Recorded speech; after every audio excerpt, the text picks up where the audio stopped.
حضرت ابو ایوب انصاری رضی اللہ عنہ سے مروی ہے کہ رسول اللہ صلی اللہ علیہ وسلم نے ارشاد فرمایا، 4 چیزیں پیغمبروں کی سنتوں میں سے ہے۔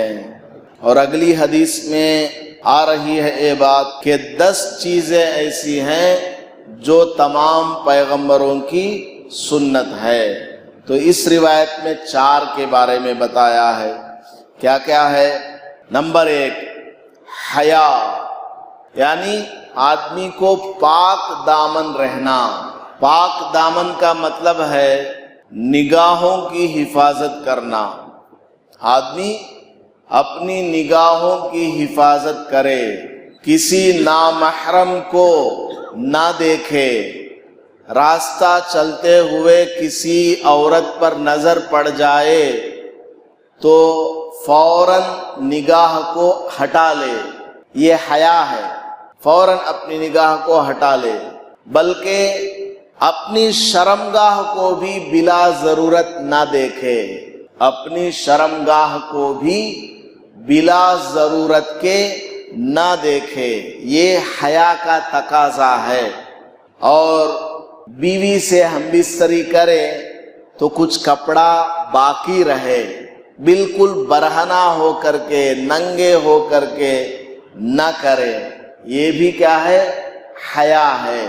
نبی پاک صلی اللہ علیہ وسلم کے اندر اتنی حیا تھی جتنی ایک بالغہ نوجوان لڑکی کے اندر بھی نہیں ہوتی ہے، اس سے زیادہ آپ صلی اللہ علیہ وسلم باحیا تھے۔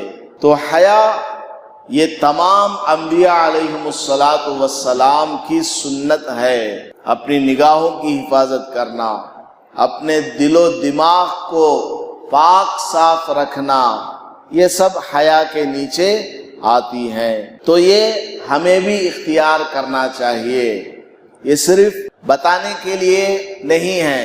حضور صلی اللہ علیہ وسلم کا یہ بتانا، اس کا مقصد کیا؟ تاکہ ہم لوگ اس کو اپنائیں، ہمارے اندر بھی یہ چیز آئے۔ لیکن آتی ہے کیا؟ بہت کم لوگ اختیار کرتے ہیں، ورنہ حیا نام کی کوئی چیز باقی نہیں ہے۔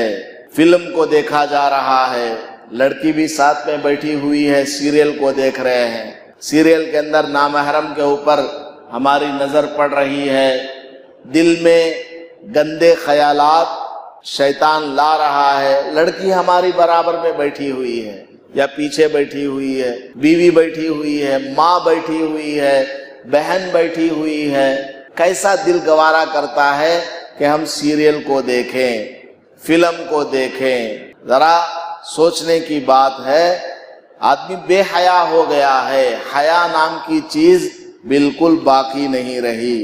دوسری چیز انبیاء علیہم السلام کی سنت میں سے خوشبو لگانا، عطر لگانا، یہ انبیاء علیہم السلام کی سنت ہے۔ خوشبو لگائیں گے، اس سے کیا ہوگا؟ جسم کے اندر ایک تازگی آئے گی۔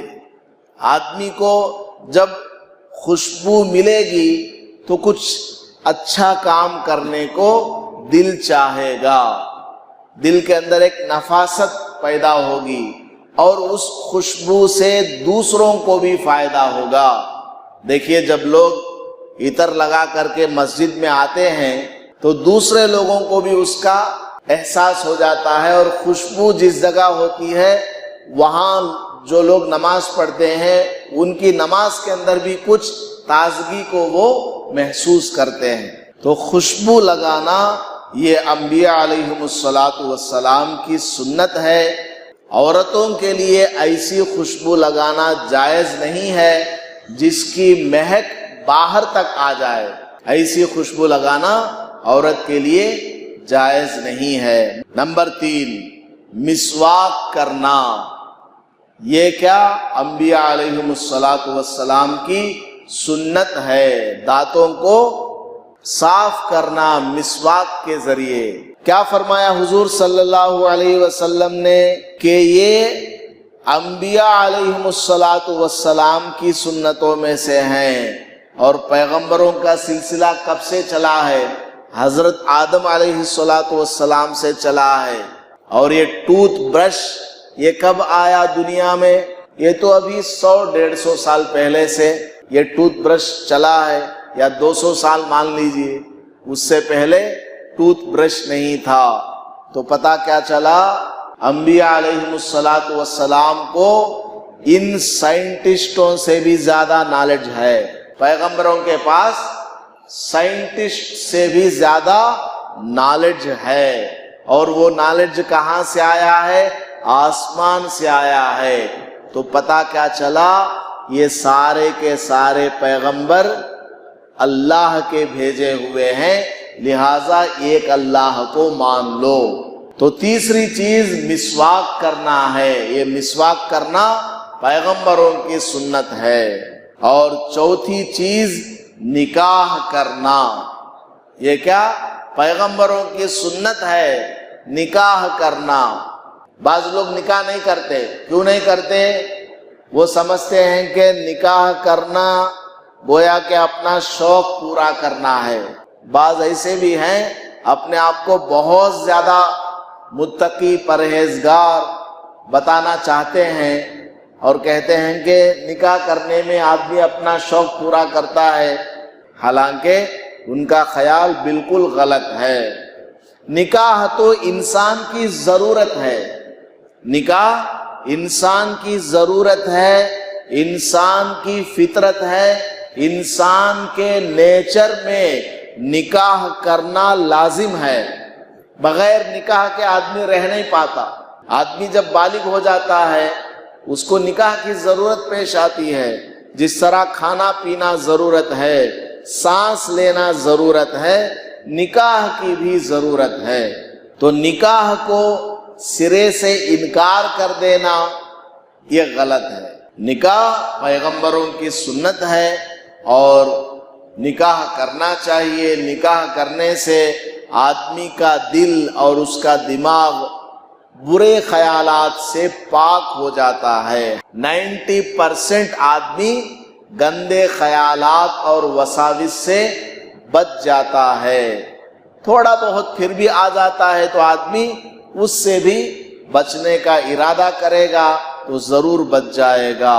تو جو آدمی بے نکاح ہوگا اس کو جتنے برے خیالات آتے ہیں اتنے خیالات نکاح والے آدمی کو نہیں آتے، اس لیے نکاح ضرور کرنا چاہیے۔ اور یہ انبیاء علیہم السلام کی سنت میں سے بھی ہے۔ تو 4 چیزیں اس حدیث میں بتائی گئی ہیں، اور اگلی حدیث میں 10 چیزیں آ رہی ہیں۔ اللہ پاک ہم سب کو ان سنتوں کو اپنانے کی توفیق نصیب فرمائے۔ آمین۔ وآخر دعوانا الحمدللہ۔